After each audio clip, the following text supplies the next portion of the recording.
এই যে যারা বলে যে বিয়ে করেছি মা বাপের মায়ের খেদমত করবার জন্য, মা বাপের খেদমত করার জন্য বিয়ে করেছি, কোন কোন পুরুষ এরকম বলে, রাজশাহীতে বলে এরকম। এই কথাটি আদৌ ঠিক নয়।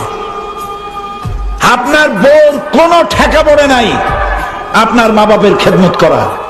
তার জন্য আপনার মা বাপের খেদমত করা আপনার বউয়ের জন্য ফরজ নয়, ওয়াজিব নয়, দায়িত্ব।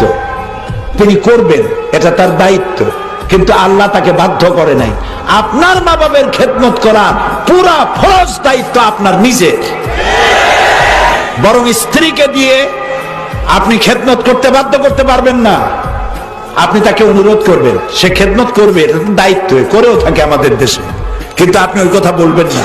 বরং স্ত্রীকে এমন একটা ঘর দিবেন যে ঘরে স্ত্রীর পারমিশন ছাড়া অন্য কেউ ঢুকতে পারবে না, এবং প্রয়োজনে সামর্থ্য অনুযায়ী স্ত্রীকে কাজের লোক দিবেন, একটা কাজের মেয়ে যে কাজ